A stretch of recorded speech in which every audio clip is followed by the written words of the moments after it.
ಸಚಿವ ನಾಗೇಂದ್ರ ಅವರ ರಾಜೀನಾಮೆಗೆ ಬಿಜೆಪಿ ಬಿಗಿಪಟ್ಟು ಹಿಡಿತಾ ಇದೆ. ಬಿಜೆಪಿ ಈ ಬಗ್ಗೆ ಪಾದಯಾತ್ರೆ ಮಾಡೋದಕ್ಕೆ ನಿರ್ಧಾರ ಮಾಡಿದೆ. ಕಾಂಗ್ರೆಸ್ ಪಡೆಯಲ್ಲಿ ಈ ವಿಚಾರಕ್ಕೆ ಸಂಬಂಧಪಟ್ಟಂತೆ ತಳಮಳ ಶುರುವಾಗಿದೆ.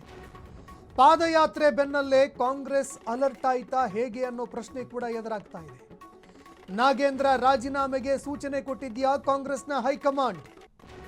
ಭಾರಿ ಕುತೂಹಲ ಕೆರಳಿಸ್ತಾ ಇದೆ ಕಾಂಗ್ರೆಸ್ನ ಹೈಕಮಾಂಡ್ ನಡೆ. ಇನ್ನು ಕಾಂಗ್ರೆಸ್ನ ಹೈಕಮಾಂಡ್ ರಾಜೀನಾಮೆ ಕೊಡಿಸೋದಕ್ಕೆ ಏನಾದರೂ ಮುಂದಾಗ್ತಾ ಇದೆಯಾ?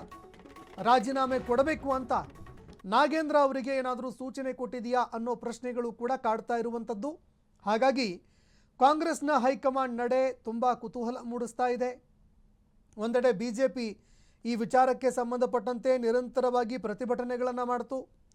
ಮುಂದೆಯೂ ಕೂಡ ಪ್ರತಿಭಟನೆ ಮಾಡುವಂತಹ ವಿಚಾರಕ್ಕೆ ಸಂಬಂಧಪಟ್ಟಂತೆ ನಿರ್ಧಾರ ಮಾಡಿತ್ತು. ಇದೇ ವಿಚಾರಕ್ಕೆ ಸಂಬಂಧಪಟ್ಟಂತೆ ಬಿಜೆಪಿ ಪಾದಯಾತ್ರೆ ಮಾಡೋದಕ್ಕೂ ಕೂಡ ತಯಾರಿಯನ್ನು ಮಾಡಿಕೊಳ್ತಾ ಇತ್ತು. ಬಳ್ಳಾರಿಗೆ ಪಾದಯಾತ್ರೆ ಮಾಡೋದಕ್ಕೆ ಅಂತ ತಯಾರಿಗಳು ನಡೀತಾ ಇತ್ತು. ಇದು ಕಾಂಗ್ರೆಸ್ಗೆ ಭಾರಿ ಹಿನ್ನಡೆ ಆಗುವಂತಹ ಸಾಧ್ಯತೆಗಳನ್ನು ಕೂಡ ತೋರಿಸ್ತಾ ಇತ್ತು. ಹೀಗಾಗಿ ಈಗ ಕಾಂಗ್ರೆಸ್ನ ಹೈಕಮಾಂಡ್ ಈ ವಿಚಾರಕ್ಕೆ ಸಂಬಂಧಪಟ್ಟಂತೆ ಅಲರ್ಟ್ ಏನಾದರೂ ಆಯಿತಾ? ರಾಜೀನಾಮೆ ಕೊಡಿಸೋದಕ್ಕೆ ಏನಾದರೂ ಮುಂದಾಗ್ತಾ ಇದೆಯಾ ಅನ್ನೋ ಪ್ರಶ್ನೆಗಳು ಎದುರಾಗ್ತಾ ಇರುವಂಥದ್ದು. ನಾಗೇಂದ್ರ ಅವರು ರಾಜೀನಾಮೆ ಕೊಡುವಂತಹ ಸಾಧ್ಯತೆ ಇದೆ ಅನ್ನೋ ಮಾತುಗಳು ಕೇಳಿಬರ್ತಾ ಇದೆ.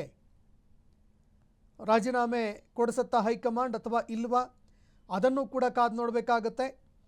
ಆದರೆ ಇತ್ತ ಬಿಜೆಪಿಗೆ ಇದು ಅಸ್ತ್ರವಾಗಿ ಪರಿಣಮಿಸಿದೆ. ಬಿಜೆಪಿ ಈ ಬಗ್ಗೆ ಪ್ರತಿಭಟನೆ ಮಾಡೋದಕ್ಕೂ ಕೂಡ ಎಲ್ಲ ರೀತಿ ತಯಾರಿಗಳನ್ನು ಮಾಡಿಕೊಂಡಿದೆ.